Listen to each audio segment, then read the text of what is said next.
बच्चों, क्या हाल चाल आप सबके। आज अपन बात करेंगे इन्फेक्शन कंट्रोल एंड सेफ्टी के अंदर कंप्लीट जो भी आपके चैप्टर है उनका आज वन शॉट अपन कंप्लीट रिवीजन करने वाले हैं। तो सबसे पहले रिवीजन करने से पहले अपन कुछ मोटिवेशन लाइन देख लेते हैं। काम करो ऐसा कि पहचान बन जाए, काम करो ऐसा कि पहचान बन जाए, चलो ऐसे कि निशान बन जाए। अरे ज़िंदगी तो हर कोई काट लेता है, अगर दम है तो जियो ऐसे कि मिसाल बन जाए। अब अपन देखते हैं इन्फेक्शन कंट्रोल एंड सेफ्टी के अंदर सबसे पहले अपने टॉपिक की बात कर लेते हैं। हॉस्पिटल एक्वायर्ड इन्फेक्शन क्या होता है। हॉस्पिटल एक्वायर्ड इन्फेक्शन नाम से अपन को पता लग रहा है हॉस्पिटल एक्वायर्ड यानी कि जो हॉस्पिटल के द्वारा एक्वायर यानी हॉस्पिटल द्वारा जो इन्फेक्शन पेशेंट में यानी कि हेल्थी इंडिविजुअल में फैलता है उसे अपन बोलते हैं हॉस्पिटल एक्वायर्ड इन्फेक्शन। बात कर लेते हैं अपन। Hospital acquired infection are those which are develop in a patient after admission to the hospital due to some other illness. Simple सी लैंग्वेज में आपके लिए लेके आया हूँ मैं। हॉस्पिटल एक्वायर्ड इन्फेक्शन होता है क्या है, ये एक ऐसा इन्फेक्शन होता है जो पेशेंट के अंदर डेवलप होता है जब वह हॉस्पिटल के अंदर एडमिशन लेता है due to some other illness. किसी भी इलनेस के कारण जब पेशेंट हॉस्पिटल में एडमिशन लेता है तो उस टाइम जो इन्फेक्शन पेशेंट के अंदर आता है उसे अपन बोलते हैं hospital acquired infection. Hospital have generally served as a source of infection to the patient after entering into the hospital, especially after admission। ये क्या बोल रहा है, हॉस्पिटल जो है वो सोर्स ऑफ इन्फेक्शन प्रोवाइड करता है पेशेंट को, यानी कि कोई भी ऐसा सोर्स प्रोवाइड करता है जिसकी वजह से पेशेंट के अंदर इन्फेक्शन हो जाता है after entering the hospital specially after the admission. यानी कि जैसे ही पेशेंट हॉस्पिटल के अंदर आया स्पेशली आफ्टर एडमिशन तो तुरंत उसके बाद जो भी पेशेंट को इन्फेक्शन सोर्स ऑफ इन्फेक्शन जिसकी वजह से इन्फेक्शन हुआ पेशेंट को उससे क्या है हॉस्पिटल एक्वायर्ड इन्फेक्शन फैलता है। आगे बात कर लेते हैं। This is also called the nosocomial infection. Nosocomial infection क्यों बोलते हैं अपन हॉस्पिटल एक्वायर्ड इन्फेक्शन को, इसलिए बोलते हैं क्योंकि जो हॉस्पिटल है जो एक सोर्स होता है इन्फेक्शन एजेंट का जो पेशेंट के अंदर फैलता है स्पेशली आफ्टर द एडमिशन यानी एडमिशन के तुरंत बाद। Some of the commonly seen hospital acquired infection can be categorise are follows. First number पे है यूरिनरी ट्रैक्ट इन्फेक्शन। जो भी हॉस्पिटल एक्वायर्ड इन्फेक्शन के अंदर कौन कौन से ऐसे इन्फेक्शन आते हैं, कौन कौन सी ऐसी डिजीज आती है उनके अपन बात कर लेते हैं। फर्स्ट नंबर पे urinary tract infection transmitted by the use of catheter. जो यूरिनरी ट्रैक्ट इन्फेक्शन यूटीआई है वो ट्रांसमिट होती है यूज ऑफ कैथेटर से। The origin causing UTI infection are the E. coli, Klebsiella, Proteus, Pseudomonas, Candida species। जो UTI infection है वो कौन कौन से ऑर्गेनिज्म के द्वारा होता है। फर्स्ट नंबर पे E. coli, Klebsiella, Proteus, Pseudomonas और Candida स्पीसीज के द्वारा UTI इन्फेक्शन फैलते हैं। Approx 40% of the hospital acquired infection occur in the urinary tract. जो भी हॉस्पिटल एक्वायर्ड इन्फेक्शन है जो यूरिनरी ट्रैक्ट द्वारा होते हैं उसके अंदर 40% हिस्सा किसका है, यूरिनरी ट्रैक्ट के द्वारा होता है। And are usually associate with the catheterisation और इंस्ट्रूमेंटेशन ऑफ यूरिथ्रा, ब्लैडर और किडनीज। जो ये 40% यूरिनरी ट्रैक्ट से इन्फेक्शन फैलते हैं इसके अंदर जो अपन कैथेटर लगाते हैं और कोई भी यूरिथ्रा के अंदर कोई भी इंस्ट्रूमेंट, ब्लैडर और किडनीज के अंदर कैथेटर लगाते हैं यानी कोई भी इंस्ट्रूमेंट से सर्जरी करते हैं तो उस टाइम जो इन्फेक्शन फैलते हैं वो यूरिनरी ट्रैक्ट इन्फेक्शन के अंदर आते हैं। सेकेंड नंबर पे बात कर लेते हैं रेस्पिरेटरी इन्फेक्शन। रेस्पिरेटरी इन्फेक्शन के अंदर क्या होता है, use of ventilators aspirators is the common case of the nosocomial infection which infect the respiratory system. Ventilators aspirator ये कॉमन केस होता है नोजोकोमियल इन्फेक्शन का या हॉस्पिटल एक्वायर्ड इन्फेक्शन का, जो क्या करता है रेस्पिरेटरी ट्रैक्ट को इन्फेक्ट कर देता है, इससे रेस्पिरेटरी इन्फेक्शन हो जाता है। The major pathogens involve are the Staphylococcus aureus, Klebsiella species, Enterobacter and Legionella। जो मेजर पैथोजेंस होते हैं जिनके कारण रेस्पिरेटरी इन्फेक्शन फैलता है वो है Staphylococcus aureus, Klebsiella species, Enterobacter and Legionella, Enterobacter etc। Approx 15 से 20% of all hospital acquired infection are of the lower respiratory tract.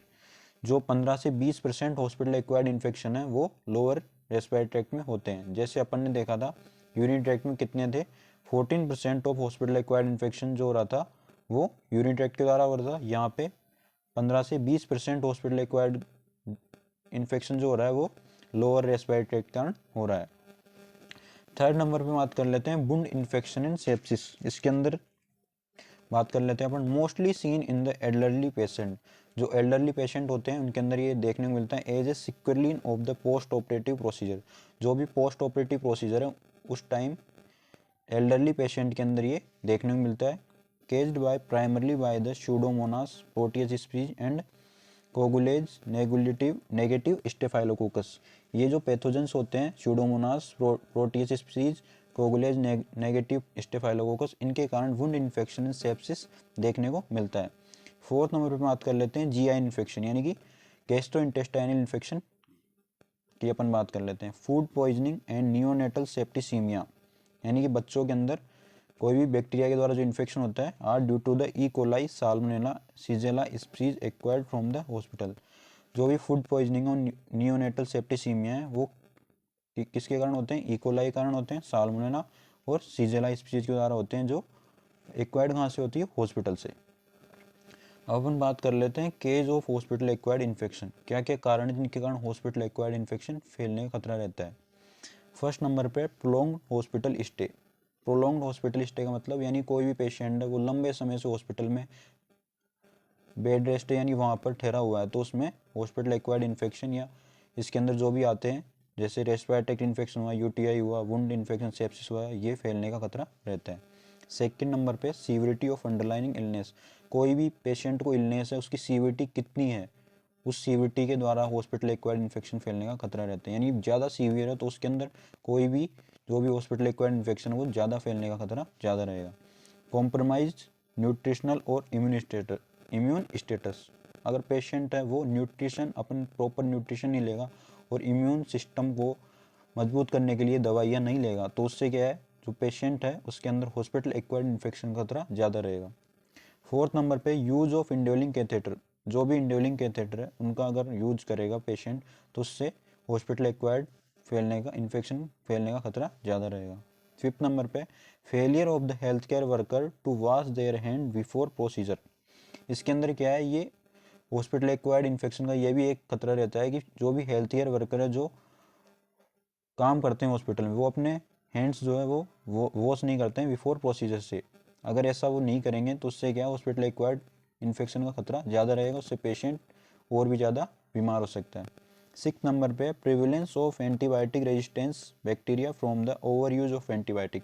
अगर पेशेंट एंटीबायोटिक का ओवर यूज कर लेगा तो इससे क्या है, जो भी एंटी इम्यून सिस्टम वो एंटीबायोटिक के प्रति रेजिस्टेंस डेवलप कर लेगा। इससे पेशेंट के अंदर अगर वो ओवर यूज करेगा एंटीबायोटिक का तो उसके अंदर क्या होएगा, इम्यून सिस्टम जो है वो एंटीबायोटिक के प्रति सेंसिटिव हो जाएगा, रेजिस्टेंस डेवलप कर लेगा। उससे अगर वो कोई भी दवाई लेगा, कोई भी एंटीबायोटिक लेगा तो उससे उसके फ़र्क नहीं पड़ेगा और उससे वो ठीक नहीं होएगा। अब बात कर लेते हैं अपन control of hospital acquired infection की। अपन हॉस्पिटल एक्वायर्ड इन्फेक्शन किसी को हो गया तो उसको कंट्रोल कैसे करें यानी नियंत्रित कैसे करें। फर्स्ट नंबर पे बात कर लेते हैं remove the source of infection either by the treatment and और sterilisation of contaminated articles.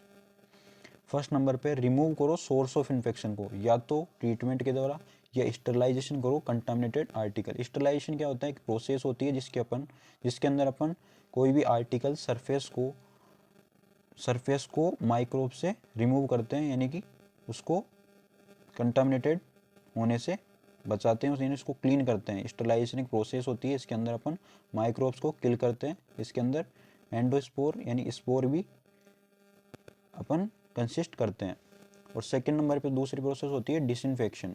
Disinfection के अंदर क्या होता है, एक ऐसी प्रोसेस होती है इसके अंदर अपन सरफेस या मीडियम पर से जो भी माइक्रोब्स है उनको किल करते हैं, लेकिन इसके अंदर अपन स्पोर्स को किल नहीं करता है, डिसइंफेक्शन। तो फर्स्ट नंबर समझ में आ गया, रिमूव करो सोर्स ऑफ इन्फेक्शन को, या तो उसका ट्रीटमेंट करो या करो sterilisation of contaminated article. Second number पर protecting susceptible host by immunisation when necessary और एप्लीकेबल। जो भी सस्केप्टिबल होस्ट है किसी भी डिजीज के द्वारा तो उसको या तो इम्यूनाइजेशन द्वारा प्रोटेक्ट करना है अपन को, अगर नेसेसरी है और एप्लीकेबल है तभी।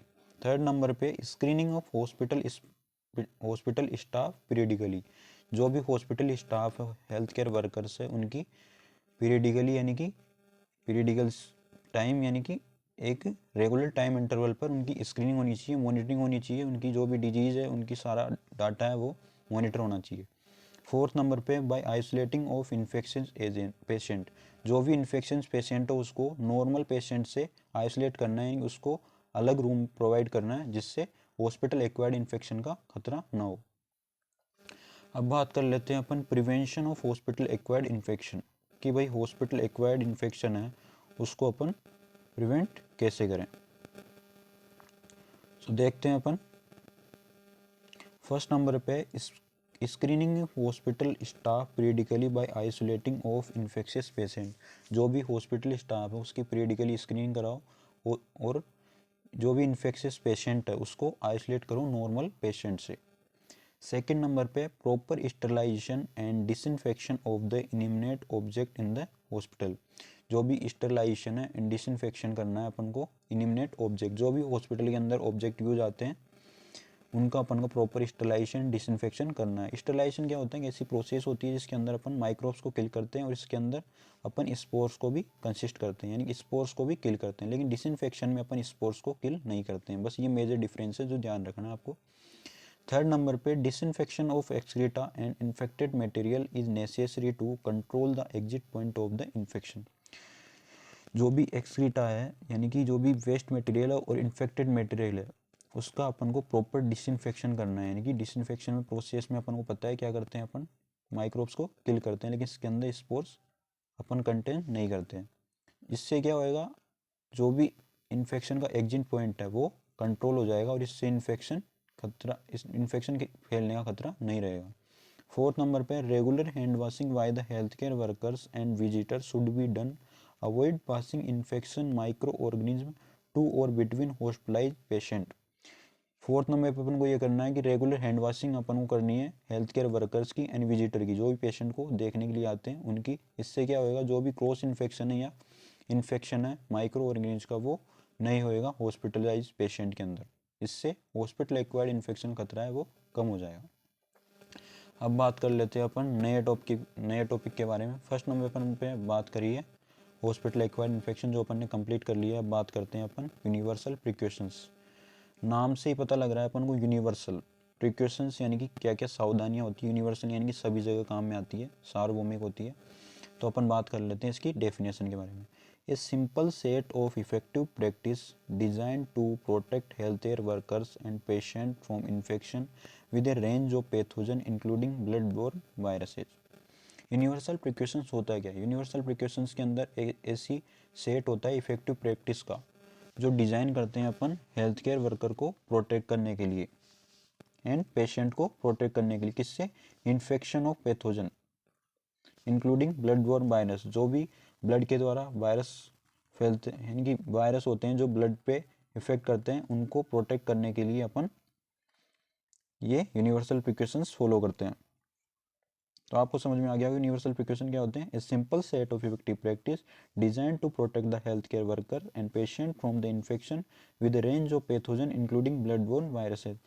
ये सिंपल सेट होता है इफेक्टिव प्रैक्टिस का जो health care worker and patient को इन्फेक्शन से प्रोटेक्ट करने के लिए यूज लिया जाता है। इसे ही बोलते हैं अपन यूनिवर्सल प्रिकॉशंस।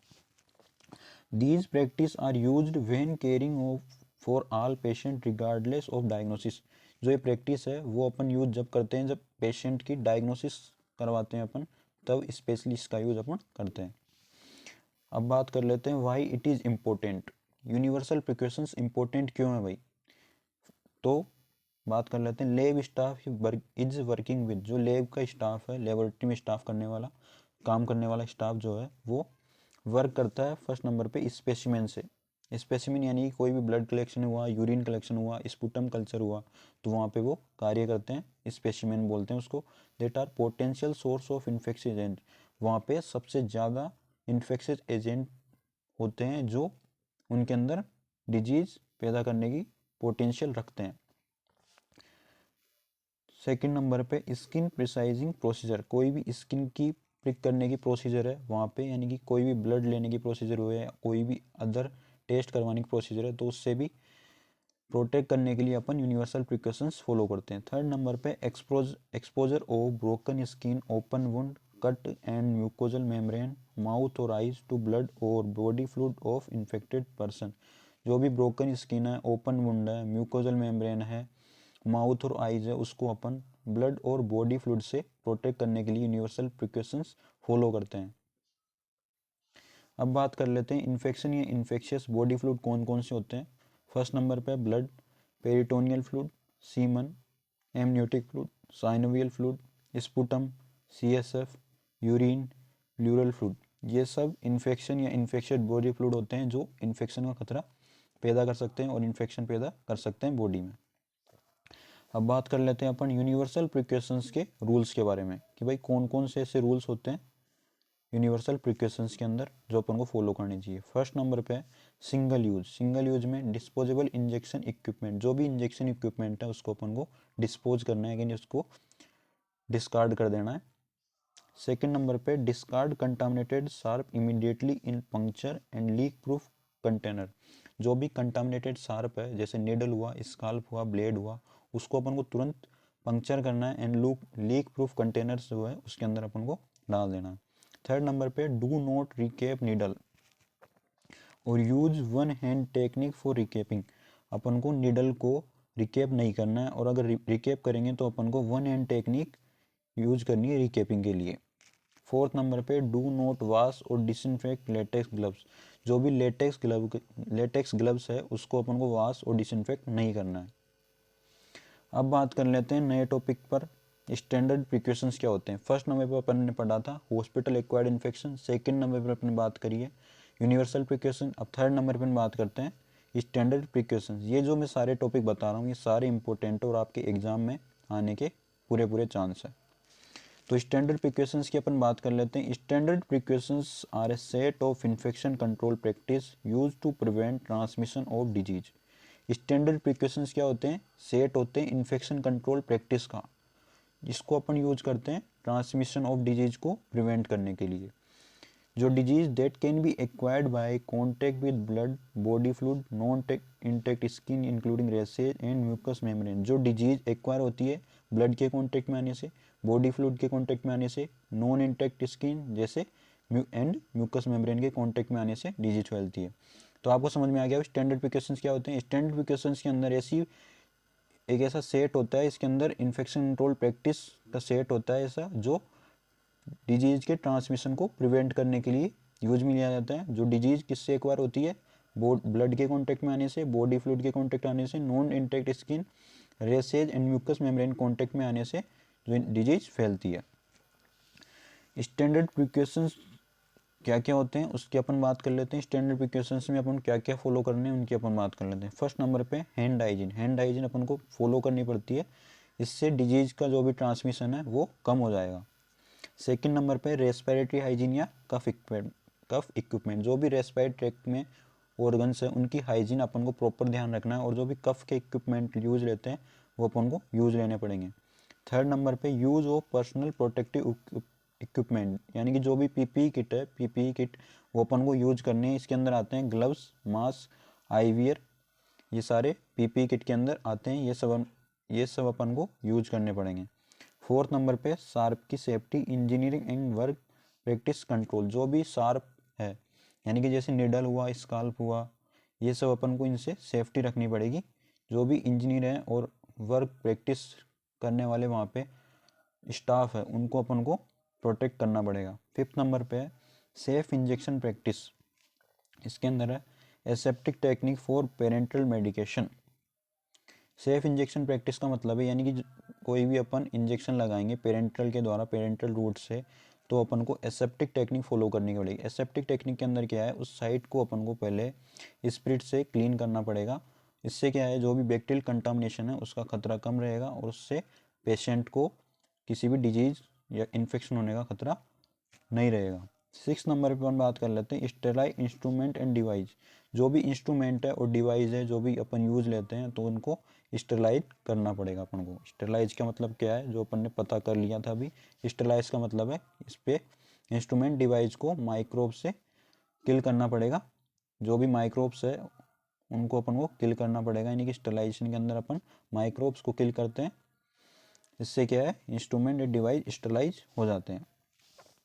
अब बात कर लेते हैं अपन नए टॉपिक पे, स्टैंडर्ड सेफ्टी मेजर क्या होते हैं भाई। Standard safety major means the technique use for control infection and reduce the number of micro organism.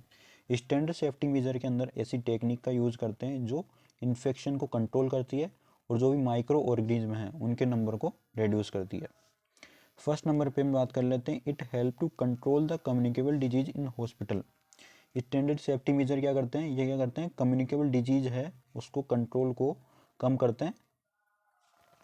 Second number पे it prevent the transmission of infection और डिजीज, ये क्या करते हैं, जो भी इन्फेक्शन है और डिजीज है उसके ट्रांसमिशन को रोकते हैं। थर्ड नंबर पे to prevent the undesirable micro organism, जो भी अनडिजायरेबल माइक्रो ऑर्गेनिज्म है उसको प्रिवेंट करने का कार्य कौन करते हैं, standard safety measure. Fourth number पे to prevent the cross infection in the hospital, cross infection जो है उसको प्रिवेंट करने का काम भी स्टैंडर्ड सेफ्टी मेजर करते हैं। अब बात कर लेते हैं स्टैंडर्ड सेफ्टी मेजर की डेफिनेशन के बारे में। Standard safety measure is defined as the which major help to control infection and disease in hospital और protect the health care worker from the disease and infection in the hospital, it is called the standard safety measure. Standard safety measure क्या करते हैं, control करते हैं infection और disease को hospital में और प्रोटेक्ट करते हैं हेल्थ केयर वर्कर को डिजीज और इन्फेक्शन से इन द हॉस्पिटल के अंदर। तो अपन को इसके अंदर चार चीज़ें ध्यान रखनी है, दो चीज़ ध्यान रखनी है, यानी कि स्टैंडर्ड सेफ्टी मेजर के अंदर क्या है, हेल्प करते हैं इसके अंदर which major help to control infection disease in hospital and protect करते हैं हेल्थ केयर वर्कर को। फर्स्ट नंबर पे हॉस्पिटल ध्यान रखना है, सेकंड नंबर पे हेल्थ केयर वर्कर ध्यान रखना है। Health care worker hospital infection and disease को कंट्रोल करते हैं हॉस्पिटल के द्वारा और प्रोटेक्ट करते हैं हेल्थ केयर वर्कर को फ्रॉम डिजीज एंड इन्फेक्शन से इन द हॉस्पिटल में, जो हॉस्पिटल के द्वारा जो भी इन्फेक्शन और डिजीज फैलता है उसको कंट्रोल करने का कार्य करते हैं और प्रोटेक्ट करते हैं हेल्थ केयर वर्कर से, इसे बोलते हैं अपन standard safety measure.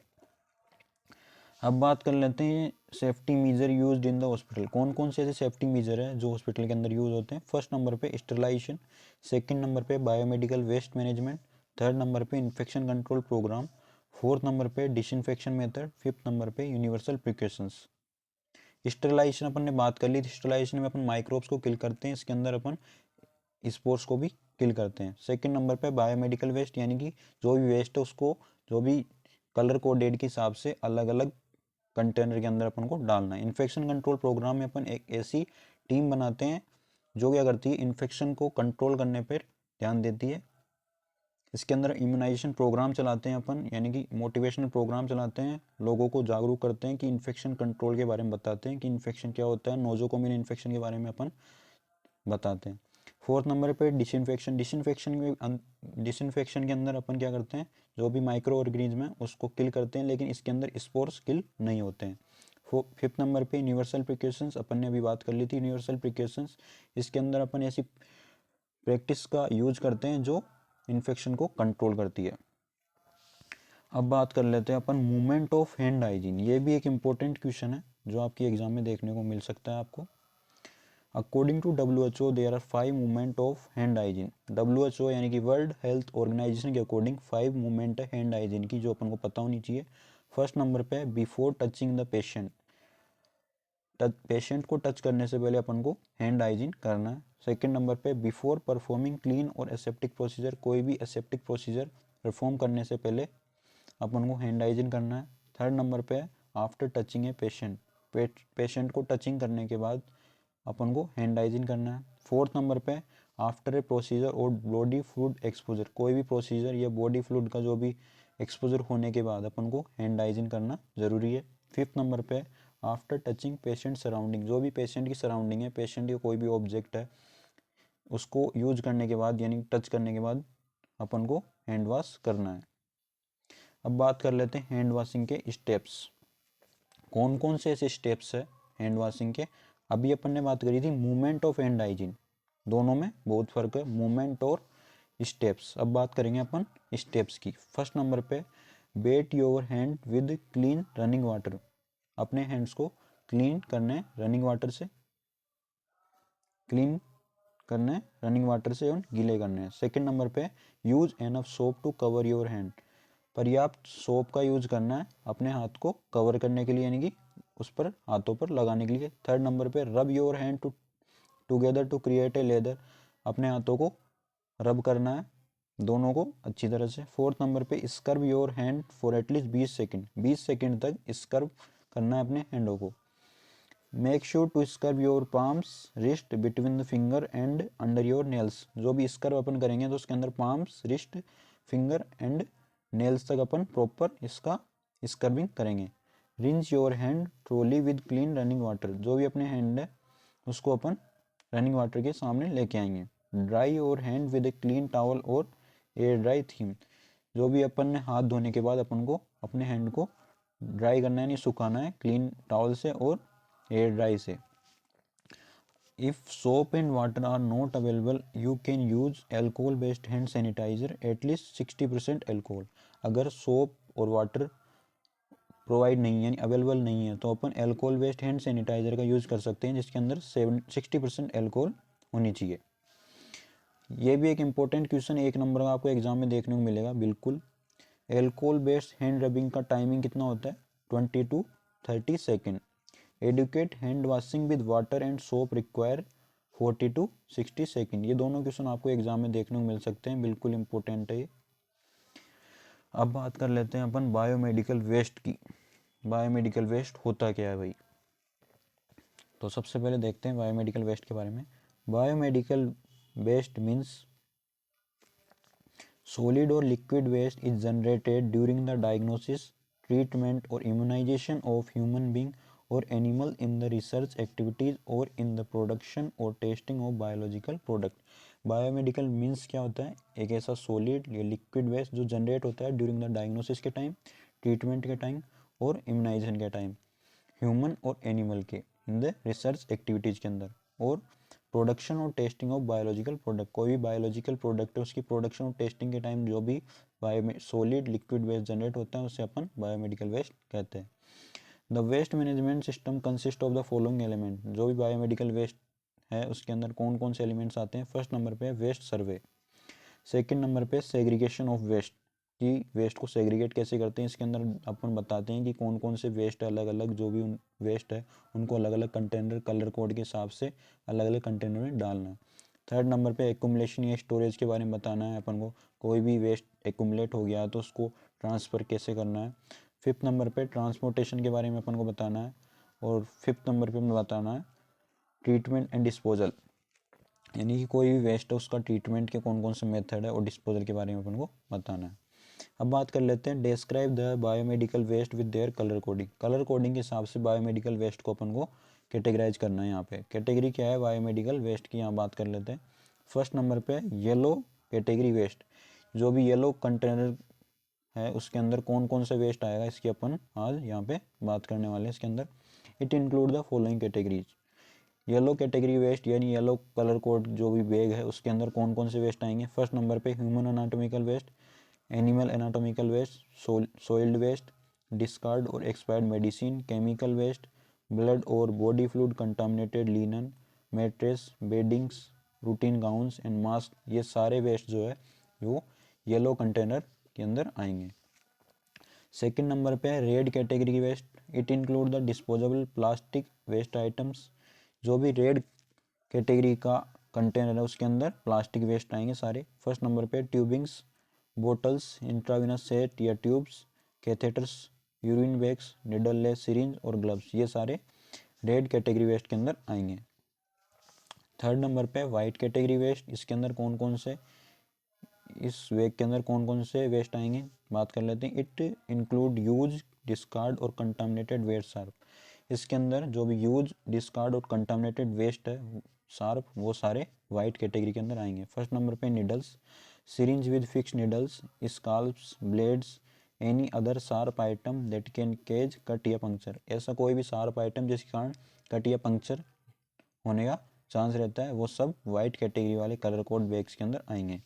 Fourth number पे ब्लू कैटेगरी वेस्ट, इसके अंदर it include the broken, discard and contaminated glass, इसके अंदर broken, discard and contaminated glass सारे आएंगे। इसके अंदर मेटेलिक बॉडी इम्प्लांट, जो भी बॉडी के अंदर इम्प्लांट करते हैं मेटेलिक बॉडी इम्प्लांट वो सारे इसके अंदर आएंगे। किसके अंदर? ब्लू कैटेगरी के कलर कोड के अंदर, ये बैग के अंदर। अब अपन बात कर लेते हैं स्टरलाइजेशन की।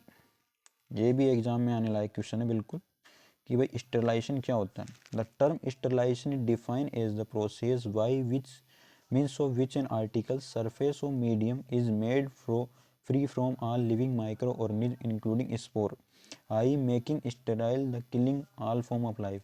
जैसे मैंने पहले बताया था आपको कि क्या होता है स्टरलाइजेशन। स्टरलाइजेशन की प्रोसेस होती है, इसके अंदर अपन कोई भी आर्टिकल है, सरफेस है मीडियम की कोई भी, उसको अपन लिविंग माइक्रो ऑर्गेनिज्म से फ्री कर देते हैं। इसके अंदर स्पोर्स भी आते हैं। आई मेकिंग यानी कि इसके अंदर स्टरलाइज कर देते हैं अपन, killing the all form of life.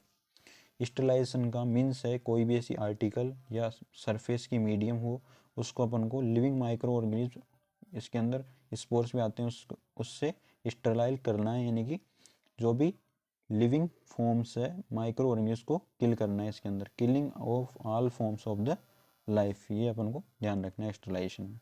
Second number पे अपन बात कर लेते हैं डिसइंफेक्शन क्या होता है। The term disinfection is defined as the process of destruction of vegetative form of the pathogenic organism which are capable of producing infection but not necessary resistant spores. ये देखो यहाँ पे अपन ने बात करी थी कि भाई डिसइंफेक्शन के अंदर जो है वो स्पोर्स नहीं आएंगे। डिसइंफेक्शन क्या होता है। डिसइंफेक्शन एक ऐसी प्रोसेस होती है इसके अंदर जो भी पैथोजेनिक ऑर्गेनिज्म है उसकी वेजिटेटिव फॉर्म होती है, उसका डिस्ट्रक्शन करते हैं, यानी उनको किल करते हैं।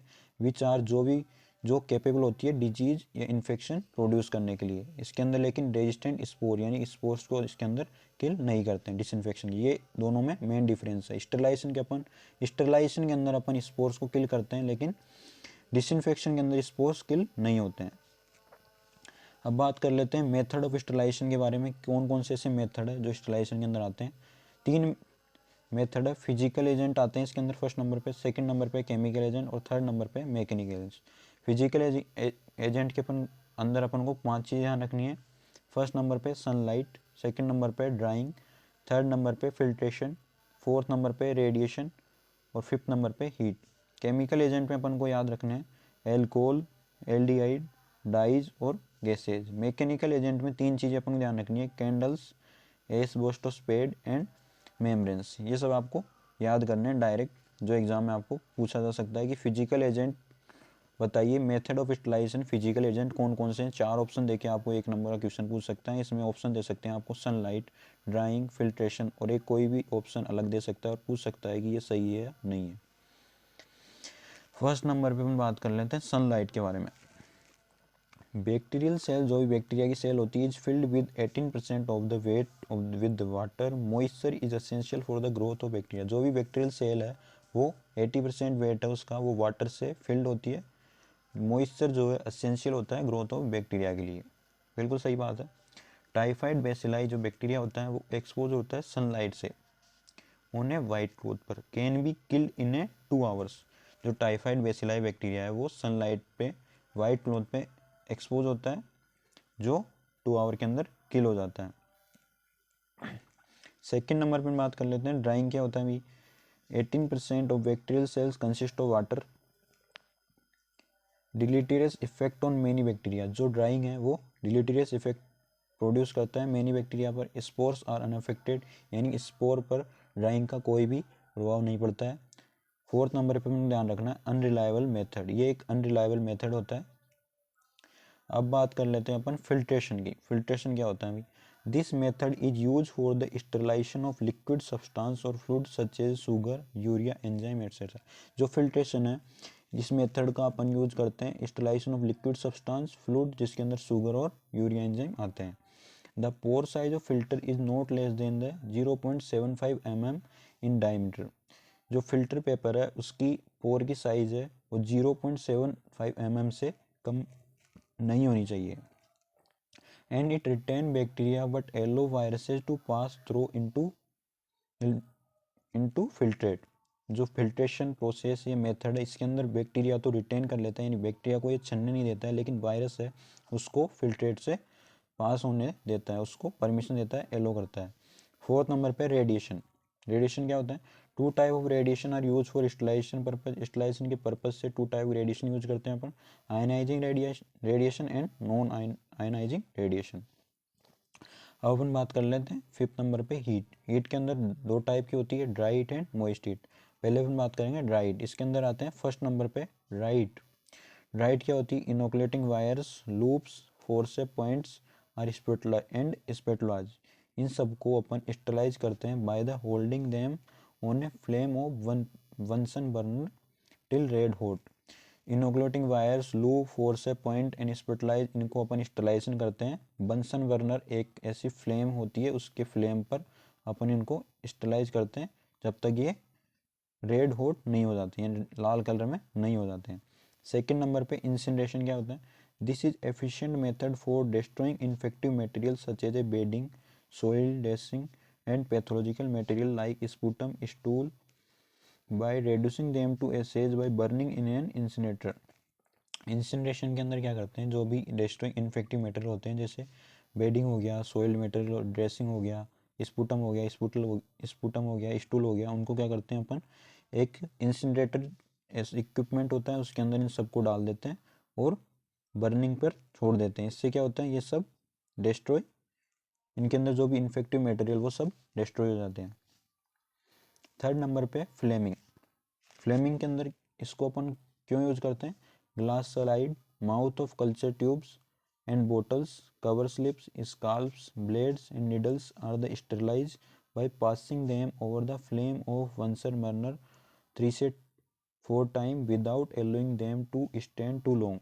फ्लेमिंग के अंदर कौन कौन सी चीज़ें अपन स्टेलाइज करते हैं? Glass slide, mouth of culture tubes, bottles, cover slips, scalpels, blades, needle, इन सबको स्टेलाइज करते हैं। जो फ्लेम वंसन बर्नर का फ्लेम है उस पर अपन को, इसके अंदर अपन इन सबको स्टेलाइज करते हैं 3 से 4 टाइम। लेकिन इसके अंदर अपन क्या करते हैं? जो भी ये इंस्ट्रूमेंट है इनको अपन ज़्यादा देर तक इस पर रोकते नहीं है। फोर्थ नंबर अपन बात कर लेते हैं हॉट एयर ओवन क्या होता है? A holding period of 160 degree Celsius for 1 hour is use for mostly to sterilise glassware, forcep, scissor, scalpels, glass or glass syringe. ये टेम्परेचर आपको याद रखना है ऐसे कैसे ही 160 डिग्री सेल्सियस, और टाइम भी याद रखना आपको 1 आवर। ये यूज करते हैं अपन glassware, forcep, scissor, scalpels and or glass syringe को स्टेरिलाइज करने के लिए हॉट एयर ओवन के अंदर। अब अपन बात कर लेते हैं मॉइस्ट हीट। अपन ने पहले बात करी थी ड्राई हीट की, अब बात कर लेते हैं मॉइस्ट हीट के अंदर। फर्स्ट नंबर पे vaccine bath. Bacterial vaccine are sterilise by special water bath called the vaccine bath. जो भी बैक्टीरियल वैक्सीन है वो स्पेशल वाटर बाथ के द्वारा स्टेरिलाइज होती है, उसे अपन वैक्सीन बाथ बोलते हैं। इसके अंदर 60 डिग्री सेल्सियस 1 आवर के लिए यूज करते हैं। जो मोस्ट वेजिटिव पैथोजेंस होते हैं उनको किल करने के लिए यूज करते हैं। सेकेंड नंबर पे पास्चुराइजेशन। पास्चुराइजेशन क्या होता है? It is the process use for milk in which heated and cooled immediately. ये प्रोसेस अपन मिल्क के लिए यूज करते हैं, मिल्क के अंदर पास्चुराइजेशन करने के लिए, यानी कि जो भी बैक्टीरिया है, वायरस है, उसको किल करने के लिए। इसके अंदर अपन तुरंत हीट करते हैं और कूल करते हैं इमीडिएटली। थर्ड नंबर पे बॉइलिंग। बॉइलिंग क्या होती है? बॉइलिंग फॉर 10 से 30 minute kill mostly the vegetative form of bacteria, fungi and viruses at 50 से 70 degree Celsius in short time. ये जो टाइम है और ये टेम्परेचर आपको याद रखना है as it is. But many spore withstand boiling for considerable time. Boiling के अंदर क्या करते हैं? ये बैक्टीरिया, फंजाई और वायरस को किल करते हैं 50 से 70 डिग्री सेल्सियस पर 10 से 30 मिनट के लिए। लेकिन ये कई स्पोर्स को किल नहीं कर पाता है। लेकिन जो भी स्पोर्स है वो अलग अलग टेम्परेचर, अलग अलग टाइम के हिसाब से स्टेलाइज होते हैं। फोर्थ नंबर पे स्टीम। स्टीम अंडर प्रेशर या ऑटोक्लेव एवं 100 डिग्री सेल्सियस पर scalpel, scissor, pharmaceutical product sterilise होते हैं स्टीम के अंदर। अब बात कर लेते हैं अपन केमिकल एजेंट के बारे में। फर्स्ट नंबर पर बात करी थी फिजिकल एजेंट। फिजिकल एजेंट के अपन ने सारे जो भी पॉइंट थे वो सारे क्लियर कर लिए, यानी सारे देख लिए। अब बात कर लेते हैं केमिकल एजेंट में। सबसे पहले alcohol. Ethyl alcohol and isopropyl alcohol are the most frequently use. Ethyl alcohol, isopropyl alcohol सबसे ज़्यादा यूज लिए जाते हैं। They are use mainly skin antiseptic. Skin के एंटीसेप्टिक में अपन इन दोनों को यूज करते हैं। To be effective they use at concentration of 60 से 70% इन वाटर। एक इफेक्टिव प्रोसेस के लिए इनकी कंसंट्रेशन जो है इथाइल एल्कोहल आइसोप्रोपिल एल्कोहल की वो 60 से 70% होनी चाहिए वाटर के अंदर। सेकंड नंबर पे बात कर लेते हैं एल्डिहाइड की। Most aldehyde are use as a disinfection. जो भी एल्डिहाइड होते हैं मोस्टली एल्डिहाइड डिसइंफेक्शन के यूज में आते हैं, डिसइंफेक्शन के रूप में। It is use both as aqueous and gaseous form. Aqueous और गैसियस फॉर्म दोनों में अपन यूज ले सकते हैं एल्डिहाइड को। Glutaraldehyde is use to sterile plastic ET tube face mask. जो भी ग्लूटेरिलाइड है उसका यूज करते हैं अपन प्लास्टिक ईटी ट्यूब और फेस मास्क को स्टेलाइज करने के लिए। थर्ड नंबर पे डाई। डाई क्या होते हैं? टू टाइप ऑफ डाइड होते हैं, जैसे एनिलीन डाई और एक्रिडीन डाइज।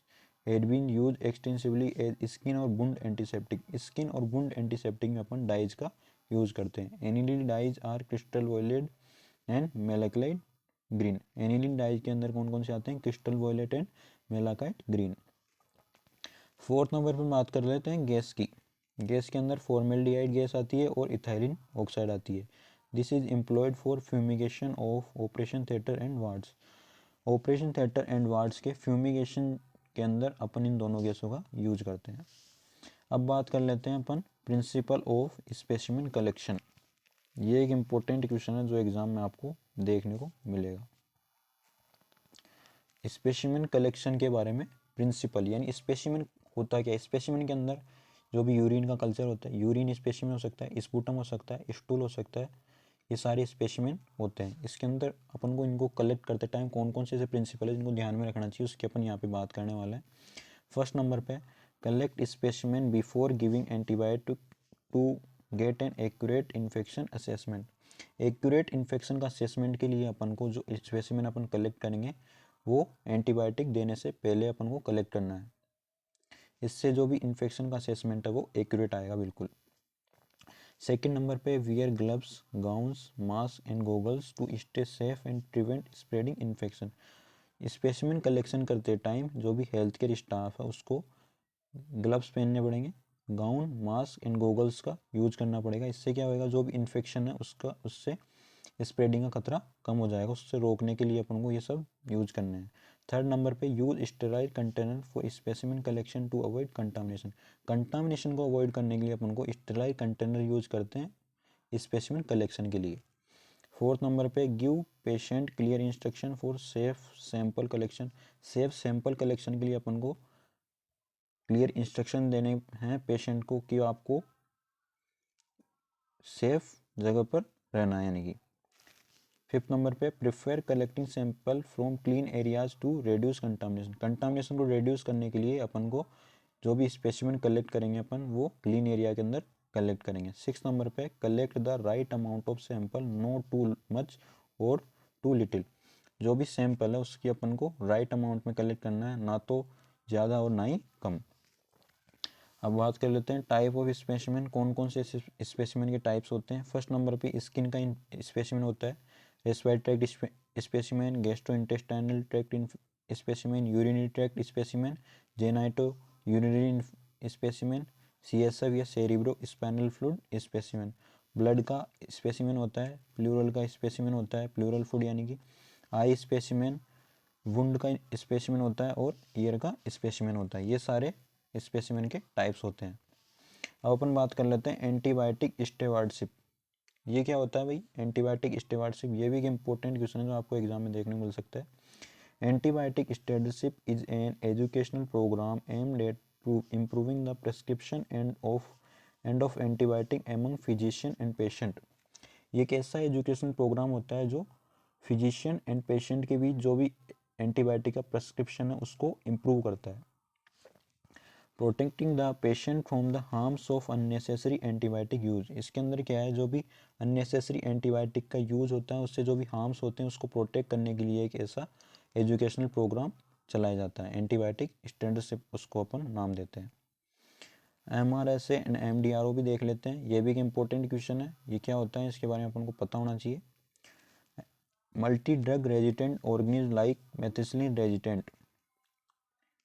MDRO का मीन्स क्या होता है, इसकी फुल फॉर्म अपन को पता होनी चाहिए। Multi drug resistant organism like methicillin resistant. Staphylococcus aureus MRSA can be prevented by practicing good hygiene, using protective equipment and cleaning high touch surface। जो भी MRSA है उसको अपन प्रिवेंट करते हैं गुड हाइजीन की प्रैक्टिस से, प्रोटेक्टिव इक्विपमेंट का use करना है अपन को, और हाई टच सरफेस को क्लीन करके अपन MRSA को प्रिवेंट कर सकते हैं। अब अपन बात कर लेते हैं प्रिवेंशन ऑफ MDROs और MRSA। जो भी MDRO और MRSA को अपन प्रिवेंट कैसे कर सकते हैं। फर्स्ट नंबर पे हैंड हाइजीन, सेकंड नंबर पे प्रोटेक्टिव इक्विपमेंट का यूज करेंगे, थर्ड नंबर पे क्लीनिंग करेंगे अपन। अदर्स में देख लेते हैं wear gloves, gowns and face mask when entering the room of patient with an MDRO infection. MDRO infection जो भी पेशेंट को रखा है उसमें एंटर करने से पहले अपन को ग्लव्स, गाउन और फेस मास्क का यूज़ करना है। अब अपन बात कर लेते हैं निडल स्टिक इंजरी क्या होती है। निडल स्टिक इंजरी ये अपन को पता होना चाहिए, इम्पोर्टेंट टॉपिक है जो एग्जाम में चांसेस के फुल आने के। The following are the preventive measure to avoid any needle stick injuries to the health care employees. यहाँ पे अपन कुछ ऐसी प्रिवेंटिव मेजर के बारे में देखेंगे जो हेल्थ केयर एम्प्लॉय को निडल स्टिक इंजरी से बचाने में मदद करेगी। The use of needle must be avoided if other alternative are accessible. First number पे अपन देखते हैं निडल्स का यूज अपन को अवॉइड करना है अगर अल्टरनेटिव कोई भी रूट है जो प्रोवाइड है तो। सेकंड नंबर पे needle recapping must be totally avoiding. जो भी निडल की रिकेपिंग है वो अपन को अवॉइड करनी है, निडल की रिकेपिंग नहीं करनी है।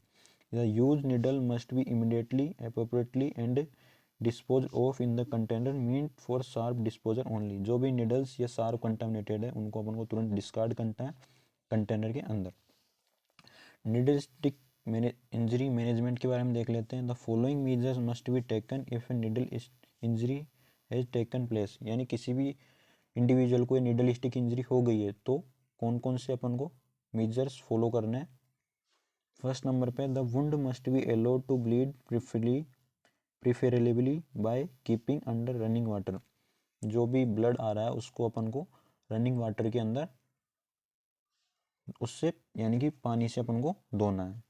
सेकेंड नंबर पे mouth must wash it with soap later under the running water. यानी कि पानी से धोने के बाद अपन को इसको साबुन से भी धोना है, किसको, वुंड को। थर्ड नंबर पे स्क्रबिंग मस्ट बी अवॉइडेड। यानी इसको अपन को स्क्रब नहीं करना है वाइल वॉशिंग। हाथ धोते टाइम अपन को इसको स्क्रब नहीं करना है यानी कि, और ना ही इसको सक करना है यानी कि इसको चूसना है। फोर्थ नंबर पे पुट ए वाटरप्रूफ प्लास्टर और dressing after drawing the wound. यानी कि वाटरप्रूफ प्लास्टर और ड्रेसिंग का यूज करना है जब वुंड को सुखाने के बाद।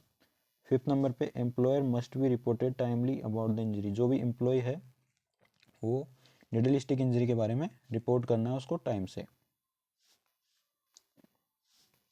अब अपन बात कर लेते हैं main causes of hospital fire. ये कुछ छोटे टॉपिक्स है जो आपको ध्यान में रखने और याद भी करने, बिल्कुल एग्जाम में आने के इनके चांस बनते हैं तो आपको पता होना चाहिए। Main causes of hospital fire कौन कौन से कारण जिसके कारण हॉस्पिटल में आग लगने के चांस रहते हैं। फर्स्ट नंबर पे कुकिंग इक्विपमेंट, सेकंड नंबर पे इलेक्ट्रिकल कारण केज, थर्ड नंबर पे स्मोकिंग सब्सटेंस के कारण हॉस्पिटल में आग लगने के चांस रहते हैं। फोर्थ नंबर पे heating, electronic and medical equipment, fabric washers and ड्राइज के कारण भी हॉस्पिटल में आग लगने के चांस रहते हैं। अब बात कर लेते हैं फाइटिंग इक्विपमेंट। कौन कौन से ऐसे इक्विपमेंट है जो फायर से फाइट करने के लिए यूज में आते हैं। फर्स्ट नंबर पे है फायर एक्सटिंग्विशर्स, सेकंड नंबर पे स्प्रिंकलर्स, थर्ड नंबर पे फायर होस रील्स, फोर्थ नंबर पे हाइड्रेंट सिस्टम्स, इसके बाद स्मोक या heat detectors, fire alarm control panel, exit या इमरजेंसी साइंस। ये 8 ऐसे इक्विपमेंट हैं जो फायर से फाइट करने में यूज में आते हैं। अब बात कर लेते हैं नए टॉपिक पर, हाजमत या हेजार्ड्स मटेरियल सेफ्टी क्या होती है।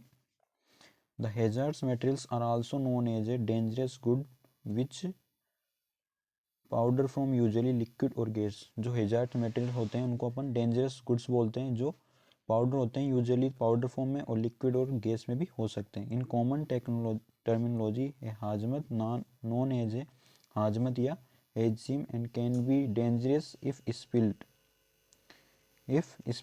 thus require trained staff only for any such emergency spill and the hazardous chemicals। जो भी हाजमत या हाजिम होते हैं डेंजरस होते हैं ये जब ये स्पिल्ड आउट हो जाते हैं यानी कि फैल जाते हैं तो रिक्वायर करते हैं ट्रेंड स्टाफ। सच इमरजेंसी स्पिल्स के अंदर ये हैजार्ड्स केमिकल्स होते हैं। फॉलोइंग करेक्टरिस्टिक्स ऑफ हाजमत, कौन कौन से ऐसे करेक्टरिस्टिक्स है? कंबस्टेबल लिक्विड या गैस, जलन पैदा करते हैं लिक्विड या गैस से यानी कि तुरंत जल सकते हैं। Is capable of releasing fumes, smoke, dust और एट्सेट्रा, ये कैपेबल होते हैं फ्यूम, स्मोक और डस्ट को रिलीज करने के लिए। अब अपन बात कर लेते हैं आईपीएसजी। आईपीएसजी के अंदर 7 रूल्स होते हैं, ये अपन को पता होना चाहिए। फर्स्ट नंबर पे इसकी फुल मीनिंग अपन को पता होनी चाहिए। फुल नेम क्या है आईपीएसजी का, ये एग्जाम में 1 नंबर का क्वेश्चन आपसे पूछ सकता है। फर्स्ट नंबर पे आईपीएसजी का नेम अपन को पता होना चाहिए, इंटरनेशनल पेशेंट सेफ्टी गोल। फर्स्ट गोल है करेक्ट पेशेंट आइडेंटिफिकेशन।